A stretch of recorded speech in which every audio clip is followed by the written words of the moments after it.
Middle ఈస్ట్లో యుద్ధం వల్ల ఇప్పుడు ఇరాన్ చేతిలో ఉన్నటువంటి హార్మోజ్ జలసంధిని అయితే మూసేసింది. దానివల్ల ప్రపంచం మీద ఎక్కువ ఒత్తిడి పడుతుంది. అందువల్లే హార్మోజ్ జలసంధిని ఇరాన్ అయితే మూసివేయడం జరిగింది. దానివల్ల 1000కి పైగా వాడలు అక్కడ ఆగిపోయాయి, చమురుతో ఉన్నటువంటి వాడలు.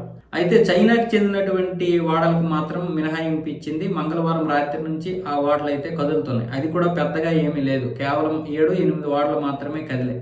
అలాగే సోమవారం నుంచి ఇప్పటి వరకు 9 వాడలు మాత్రమే హార్మోజ్ జలసంధి నుంచి బయటకు వచ్చాయి. అందులో 6-7 చైనాకి ఉన్నాయంటే మిగతావి 2 ఉన్నాయి. ఇప్పుడు భారతదేశానికి కూడా మినహాయింపు ఇచ్చింది. ఈ దౌత్యపరంగా జరిపినటువంటి చర్చల వల్ల మన వాడలకైతే పర్మిషన్లు వచ్చాయి. సో ఇప్పుడు మొదటగా పుష్పక అయితే వస్తుంది మన దగ్గరికి.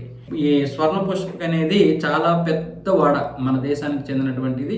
ఇప్పుడు ఇది గనక చేరుకుందంటే కొంతవరకు నిల్వలు పెరిగే అవకాశాలు ఉన్నాయి. అది ఒక్కటే కాదు, ఇంకా చాలా పడవలు అయితే వస్తున్నాయి. ఇవన్నీ గనక వచ్చాయంటే మళ్ళీ భారతదేశం ఇంతకు ముందులాగే నిల్వలు పెంచుకునే అవకాశం ఉంటుంది. కాకపోతే గ్యాస్ విషయంలోనే ఇప్పుడు ధరలు అయితే పెరిగాయి.